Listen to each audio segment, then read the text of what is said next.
When I read or write about SpaceX's plans online, the same comment appears under every post. And what's the point of all this? Just more junk in space, so a few billionaires can get off on it and fly up there for fun? And I even understand the reaction, but it's completely wrong. Because the real reason why SpaceX talks about launching thousands of times per year has almost nothing to do with space tourism and almost everything to do with the smartphone in your hand. Everyone wants to use artificial intelligence, but nobody wants a gigantic data center with its land, electricity, and water consumption in their own backyard.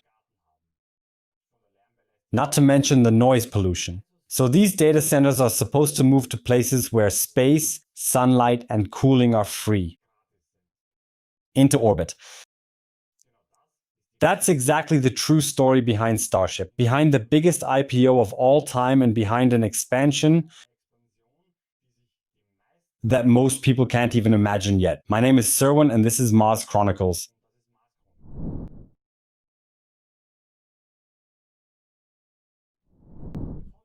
Before we look ahead, let's take a quick look back, because you can only understand the goal if you know the path. Starship is currently the largest and most powerful rocket ever flown. About 124 meters tall, with 33 engines and around 90 meganewtons or roughly 9,200 tons of thrust at launch. More than twice as much as the Saturn V, which once brought people to the moon, and the goal has been radical from the very beginning. Both stages are supposed to be fully and quickly reusable. Caught by the tower and ready to launch again within hours, but this path was one long debris field.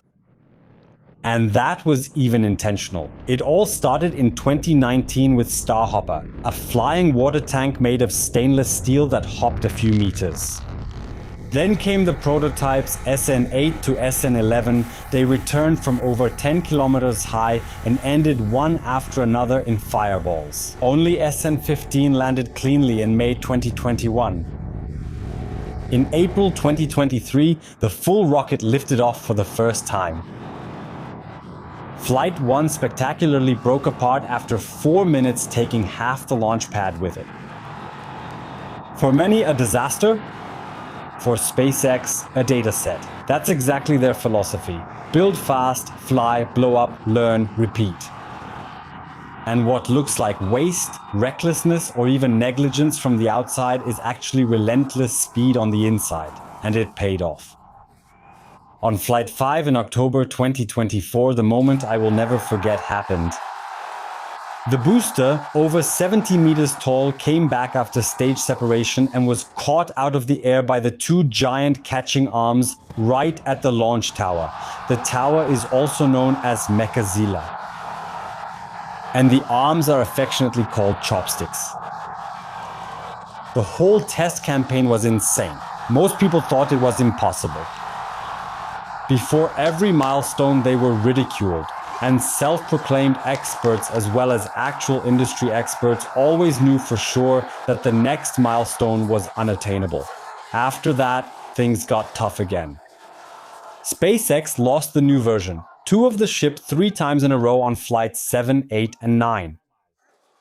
Partly in a bright shower of debris over the Caribbean. For critics, was this the clear proof that SpaceX and the Starship program had failed?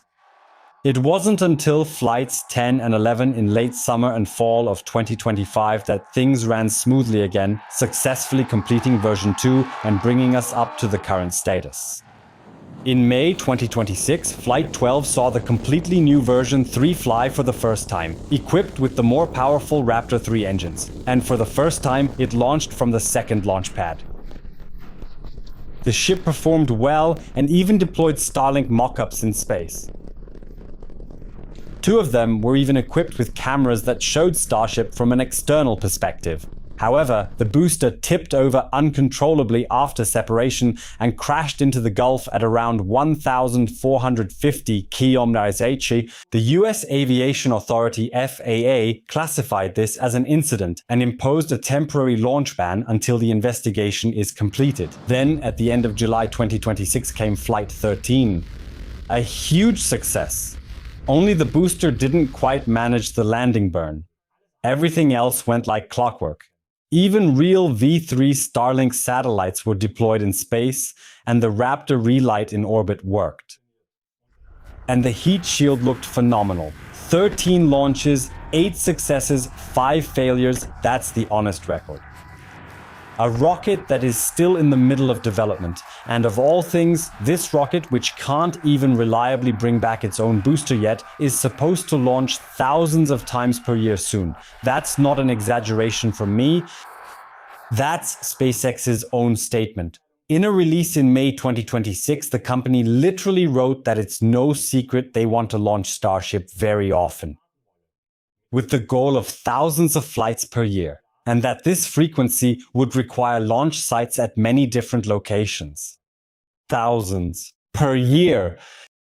For comparison, in 2025, all of humanity launched something into orbit about 260 times. And this is exactly where the ridicule begins. What's the point of this madness? And that's the really interesting question in this video. If you had told an average person 200 years ago that in the year 2026, tens of thousands of mega freighters would be crossing the oceans at any given time and gigantic metal tubes would be flying through the skies, you probably would have been taken straight to an asylum, right? But the answer has a name. Namely, orbital data centers, at least for now. Here, I have to add my opinion again. I'm convinced that the high launch frequency will lower prices so much that the innovators of this world will come up with the wildest business ideas. We've made our own detailed videos about data centers, which I'll link below. So here are just the essentials. Artificial intelligence consumes computing power. And computing power needs land. It consumes energy and water for cooling and causes unpleasant noise pollution. Not to mention, they're anything but nice to look at. On Earth, these data centers face strong resistance for exactly this reason. They are often built right in regions where people need the resources themselves.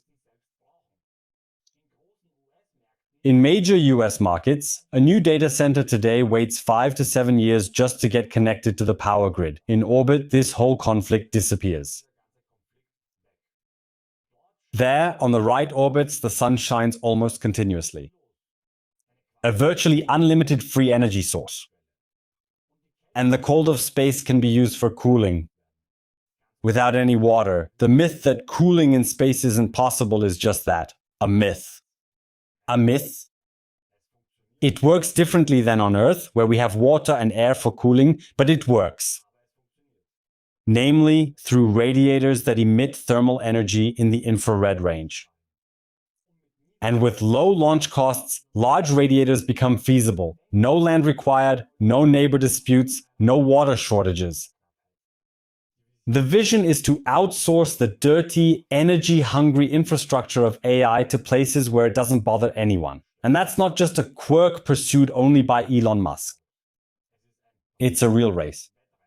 Google is working on a data center made of satellites with its own AI chips under the name Project Suncatcher and plans to launch its first test satellites as early as the beginning of 2027. Jeff Bezos and Blue Origin have applied to the US Communications Authority (FCC) for a network of over 50,000 satellites under the name Project Sunrise. Explicitly, to move the energy and water burden off Earth and into space. The startup StarCloud already trained an AI model in space for the first time ever in 2025 with a single satellite and is planning a constellation of 88,000 satellites. And there are really creative approaches. A startup called Cowboy Space Corporation is building a constellation named Stampede, where instead of a satellite hitching a ride as cargo, but the upper stage of the rocket itself is the data center. It's its own megawatt power plant with cooling and computing chips all in one. Added to that is the chip giant Nvidia with its own space-ready AI platforms, and even China with an announced constellation of 200,000 satellites. We're not talking about science fiction here, but about applications, prototypes, and billion-dollar investments, here and now. And now, here's why SpaceX has an almost unfair starting position in this race. First, they can mass-produce satellites themselves. They've been proving that for years with Starlink. Second, with Starlink, they have the experience of actually operating huge constellations. Third, since going public, they have the money for it. Fourth, they are the only ones with the launch capacity to lift that much mass into space. And fifth, and this is the real kicker, they now also have the AI company itself. SpaceX acquired the AI company xAI with its chatbot Grog at the beginning of 2026. In addition, in June 2026, they acquired the coding company behind the tool Cursor for $60 billion. This means a single corporation controls the entire chain. From the rocket to the satellite to the AI that runs on it. In its stock prospectus, SpaceX estimates that the business of computing power from space alone has a potential of around $2.4 trillion. That's stated in the official documents for the stock exchange. A quick stop on my own behalf, and I'll keep it as brief as possible. If this topic excites you as much as it does me, then please hype up the video. It's just one click for you, but it helps the channel enormously because YouTube will then show the video to many more people. If you want to support Mars Chronicles even further, you'll find some nice extras with the channel memberships and you'll be directly helping to fund this project. And for everyone who want to show off their per aspera ad astra spirit, our own shop Planet Pioneers currently has the embroidered ad astra collection ready for you. The link and discount code are in the description below. And for everyone who wants even more, there's the Mars Chronicles newsletter with news that never makes it into an episode. So that's it for now. And now back to the question of what thousands of Starships actually make possible. Because that's the sober side of the story. Currently, SpaceX has exactly 2 launch pads at Starbase in Texas. Pad A and Pad B. And the authorities currently allow a maximum of 25 launches per year there. In Florida, SpaceX is currently building 3 more Starship pads, one at the historic Apollo Pad 39A and 2 at the former Delta site, Space Launch Complex 37. For those, approval is expected in the future for 44 and 76 launches per year, respectively. Add that up and you end up with maybe a few hundred launches per year in a few years. That's still a long way from thousands.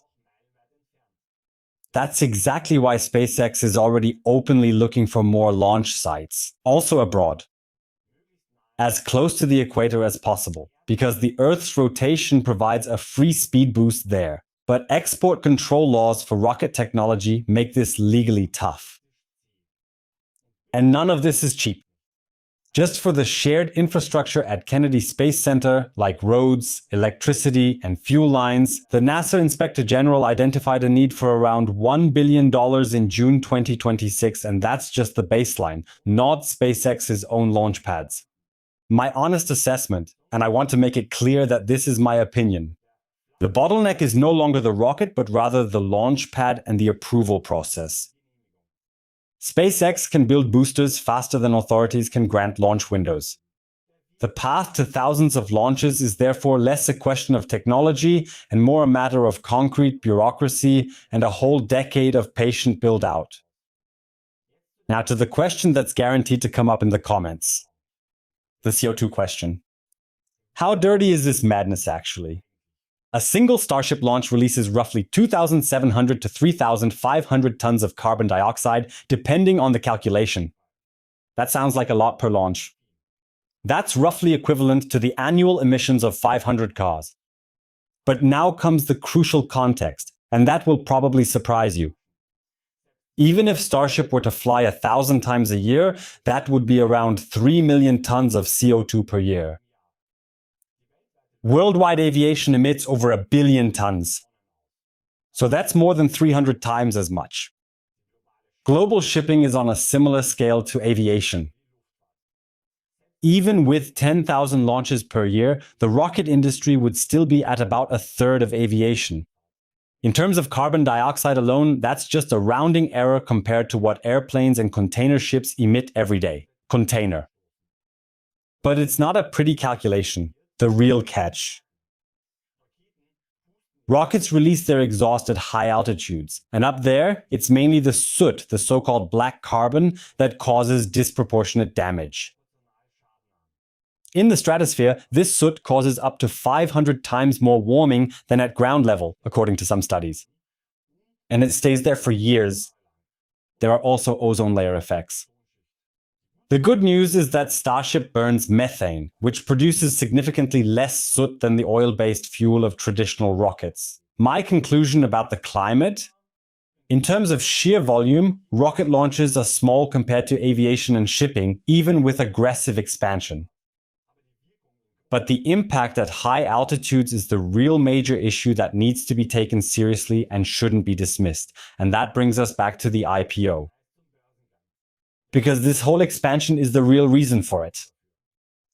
First, my mandatory disclosure. At the time of publication, I will personally hold a position in SpaceX stock, and I am explicitly not making any buy or sell recommendations. This video is a journalistic analysis, not investment advice. On June 12, 2026, SpaceX went public under the ticker SPCX and raised over $75 billion. The largest IPO in history with a market value of around $2 trillion. Already on the first day, this money is exactly the fuel for the expansion we just talked about, for the launch pads, the satellites, and the data centers in space. And right away, there was an accusation online that the whole thing was a Ponzi scheme, a pyramid scheme, and that a rug pull was imminent. In other words, the moment when the founders disappear with the investors' money.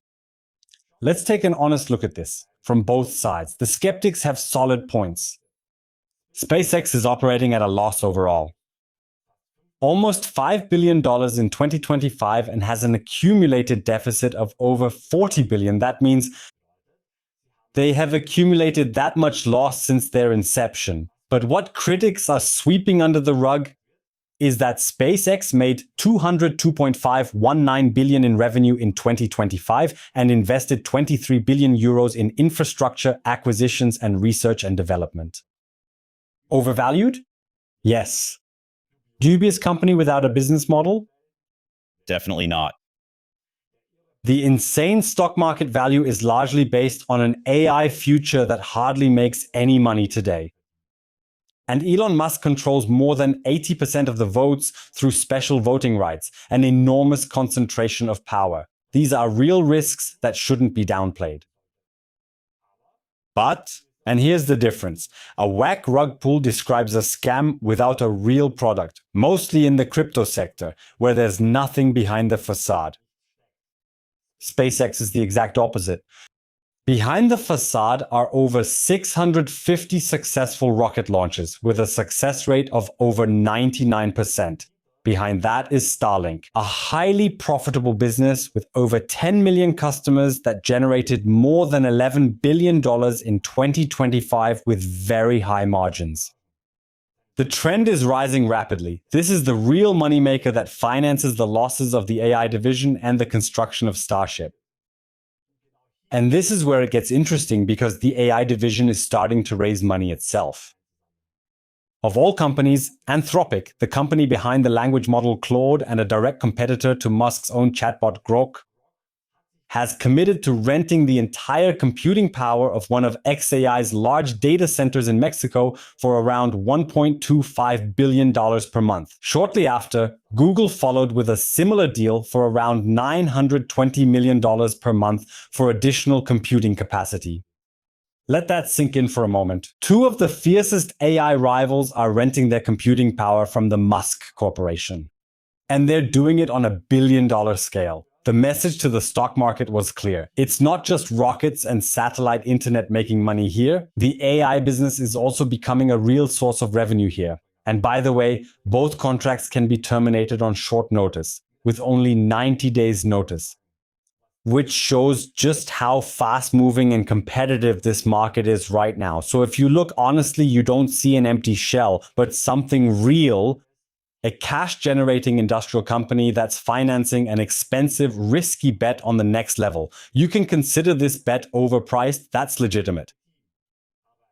But a pyramid scheme looks different. In my opinion, that's clearly marked as an opinion. And in the end, everyone has to make up their own mind. Let's take a look ahead to wrap things up. And here we have to speculate a bit because much of this still lies in the future. If this plan even halfway works out, it will change more than just space travel. Then orbit will become an industrial hub. The data centers that today burden landscapes and power grids will move up. Starship could one day deliver not only satellites, but also cargo halfway around the world in under an hour. And yes, on the distant horizon, the real goal that SpaceX has never given up on still stands: Mars. The beautiful thing about this story is that it rarely shows so clearly how technology, economy, and geopolitics are intertwined. Whoever owns the cheapest rocket in the end owns access to space. And whoever owns access to space could soon also own a good part of artificial intelligence that is shaping our lives. Whether that's a bright or a troubling future is something we can certainly debate. But the fact that it's being built right now isn't some billionaire prank. It's deadly serious. My name is Serwin, and this was Mars Chronicles. Thank you for tuning in. Per aspera. Ad astra.